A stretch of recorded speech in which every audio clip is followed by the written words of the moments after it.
Good evening, and thank you a lot that you answered to make an interview with you. First question, why have you decided to translate your book on Serbian and to present it here in Belgrade? The question is important, and I'm happy that you ask it. I believe that my book is important for this region of the world where Islam and Orthodox Christianity are living side by side.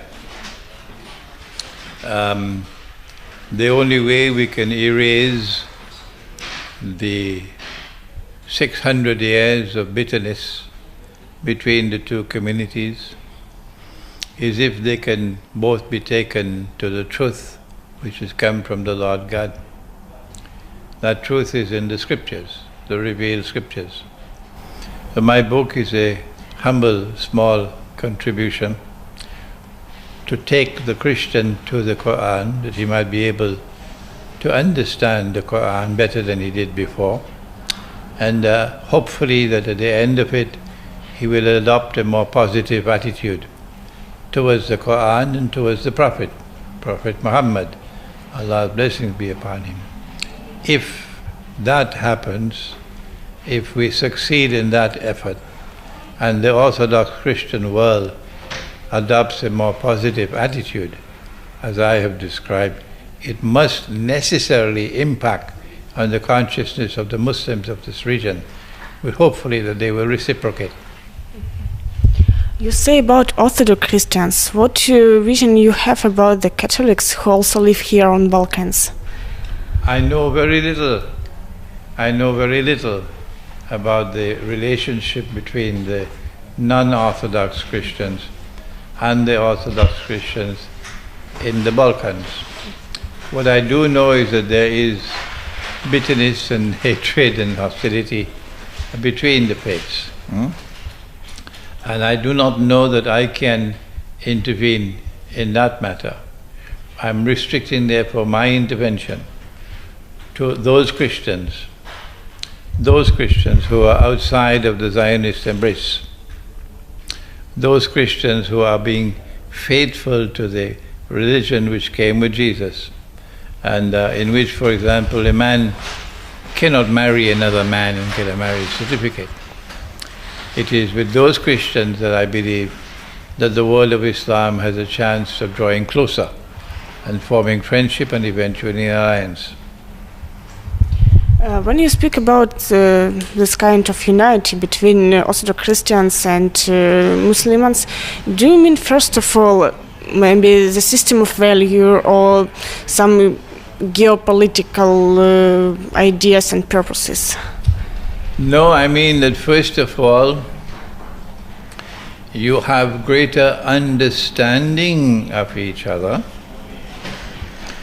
and that greater understanding leads to more respect for each other, that the Orthodox Christian adopts a more positive attitude towards the Quran and towards the Prophet than perhaps he's ever done in the past. This, I believe, is possible. I have been received in Belgrade with affection, with grace, with dignity, with friendship, and I have spoken in Belgrade, and my audiences have been very appreciative of me. I have not encountered any hostility at all from the Orthodox Christian world here, and therefore I believe that my message, a message of Islam conveyed from me through this book, is more likely to be received positively by the Orthodox Christian world, if they receive it positively, and if they develop a more positive attitude towards the Quran and towards Prophet Muhammad, Allah's blessings be upon him. This is bound to impact on the Muslim consciousness in the Balkans, and eventually they will have to reciprocate. Here on Balkans, historically, are rather complicated relations between Muslims and Christians. I mean, both earliest Turkish occupation and in the nearest history, relations with Bosnia or Kosovo. Do you believe that understanding of Quran can help to find the solution of these problems? Yes, all things are possible with the truth. We must not hesitate to call a spade a spade. And I have not hesitated to do that. And because I have pointed out that the Ottoman Empire acted in a manner which is in conflict with the Quran. For example, in taking the cathedral Hagia Sophia and converting it into a masjid, I have spoken plainly and clearly and boldly, and have declared that this was a shameful thing to do, a disgraceful thing to do, a manifestly sinful thing to do. It is in conflict with the Quran. And and the cathedral, the Hagia Sophia Cathedral, must be returned to the Orthodox Christians, and returned with an apology for what happened. When you stand up firmly with the truth, to call a spade, then you have a chance for successfully overcoming all the bloodshed and all the bitterness and all the sufferings of the last 600 years in the Balkans. And you can see, I am a scholar of Islam. And look on how I've been received here in Belgrade. You can see. The Ottomans ruled over Belgrade for 400 years. 400 years before Belgrade was liberated. So there must be a lot of bitterness in the hearts of the people of this region. For Islam, yes, and understandably so. And yet look at how I have been received. There you are, this is the proof that it is possible to overcome the 6 centuries of bitterness and hatred and achieve a miraculous reconciliation and friendship and eventual alliance between our two peoples. What do you think about the events in the Arabic world, and do you believe that a peaceful solution can be found?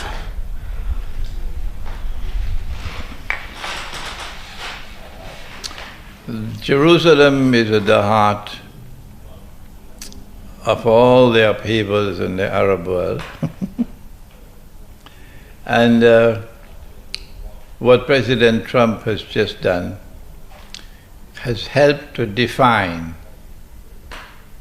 the line which separates one side from the other. It's no longer a Sunni-Shia conflict. No. It's a conflict between those who remain faithful to the truth, which Jerusalem symbolizes, and those who betray that truth with a mountain of lies and oppression and deception. On this side of the fence, on this side of the line, an alliance will now come into being, which will be an alliance of Muslims and Orthodox Christians. On that side of the fence, it's the alliance of those who are oppressors. This is the defining moment that we can now look to the future to see how will these events unfold now in the Middle East, in the Arab world. That is no longer a question of Sunni versus Shia. Now, it's a question of Jerusalem as the central actor in the end of history, of those who stand for the truth against those who betray the truth. What do you think about events in Syria, and also what do you think about Russian action in this country? I have said that, excuse me, I have said that had Russia not intervened in Syria courageously, with magnificent courage, because the Russian intervention could have provoked nuclear war, yes. And yet the Russian people supported their leadership. And the Russian intervention has saved Syria from becoming another Libya. For this we have to commend Russia. We have to thank Allah, the one God, that the Russians intervened when they did and how they did. Otherwise Syria would have become another Libya. Secondly, had the Russians not intervened, I said that the Christians of Syria would have been slaughtered. So it would have been a second Armenia. The Armenian genocide was perpetrated to drive an everlasting wedge which will prevent Orthodox Christians and Muslims of ever being friends again. That's what the Armenian genocide was meant to do. A Syrian genocide would have put the nail into the coffin. Finally, it's impossible for Muslims and Orthodox Christians to ever become friends and allies. But because of the Russian intervention, the Christians of Syria were saved from slaughter. Finally, had Russia not intervened, you would have had an ISIS government in Syria, a bogus caliphate in Syria. And many Muslims would have been deceived and misguided into believing that the caliphate has been restored. No. This is a caliphate which has come with Santa Claus from the North Pole, not a real caliphate. That's what they have done in building and creating ISIS, and in providing the weapons and providing the money to wage that bogus jihad. And thanks to Russia, that was defeated. It is said now, both in Russia and here in Serbia and in Western media, that Russia has returned to the Middle East, in Syria, of course, and also it's spoken about contacts with Iran and so. How do you think this Russian influence in the Middle East, is it a positive or negative thing? Already it is as plain as daylight that the Russian intervention in Syria has succeeded. It was an intervention which had courage in it and also wisdom in it. And the whole world of people who still have common sense would recognize that Russia should be praised for their intervention. But those who took weapons from Santa Claus and took US dollars from Santa Claus to wage their bogus jihad in Syria, they will never accept it. They are licking their wounds now, but they have hatred in their hearts that they've been defeated. And our message to them, if you come again, you'll be defeated again. Before our interview, you mentioned that the Black Sea is mentioned in Quran, and we were speaking about the Crimea. Could you please explain it for our Crimean audience? Yes, I want the people of Crimea to know that because Crimea is located, not just located in the Black Sea, but that Crimea commands the Black Sea. Whosoever controls Crimea commands the Black Sea. That the Black Sea is in the Quran, and therefore Crimea is in the Quran because the Black Sea is in the Quran. The Quran has a chapter entitled the chapter of the cave, or Surah Al-Kahf, and in that chapter there is the story of a great traveler. He is called Zulkarnain, meaning the one who impacts on two ages or two peoples or two generations. So this is a story which impacts on two ages, the one which passed and the one which is to come. And in this travels of Zulkarnain, he is someone who has faith in the one God, and he has been bestowed with power. So when power rests on the foundations of faith, how will power be used? He travels in the direction of the setting of the sun, and he comes across a body of water which is dark and murky. And our commentators identify that body of water as the Black Sea. And there at that Black Sea, the Lord God asks him, how are you going to use your power with the people who live there? And he said, those who are wicked in their conduct, those who are oppressors, I will punish them. I will punish them. I will use the power that I have, which rests on the foundations of faith, to punish the wicked, to punish the unjust, to punish the oppressors. And when they return to you, you will also punish them. And I will reward and treat nicely those who have faith and whose conduct is righteous. Then he traveled in the opposite direction, which took him to the Caspian Sea. And there he met another people. And then he traveled in the third direction, which took him to Gog and Magog.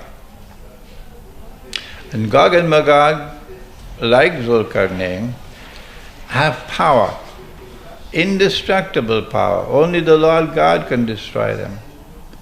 But they use their power to oppress. They use their power wickedly, to corrupt, to destroy. So they are people without faith, Gog and Magog. When they are released, then of course the world will be a world in which power will be used to oppress. That's the world today. That's the world today, excuse me. Zulkarnain built a barrier with blocks of iron and coated it with copper and prevented Gog and Magog from being able to come out. And so they were contained. In the language of a game called chess, we say they were checkmated. They were rendered, they could not harm anyone. And so they remained safe. The people are now safe. And Zulkarnain said that what I have done is because of the kindness of the Lord God. But one day he's going to bring down that barrier. And these people are going to be released, Gog and Magog. When they are released, then the people from a certain town which was destroyed and who were expelled and banned from returning to that town by the Lord God will be brought back to that town. The town is Jerusalem. So when the Jews are brought back to Jerusalem, those who bring them back are Gog and Magog. Yes. So now we have Zulkarnain, which means two ages. The first age is one in which he contained them by building a barrier with blocks of iron and copper. What's going to happen the second time around? When will the second age come? Answer? We have to look to train our eyes onto the Black Sea. When we see in the region of the Black Sea power emerging on the foundations of faith in the region of the Black Sea, we know that this is the second of the two ages, Karnain, two ages. And power is now going to be used in the region of the Black Sea to punish the oppressor, to punish those who are unjust in conduct, those who are wicked. It is as plain as daylight. that power has now returned in the region of the Black Sea, which rests on the foundations of faith.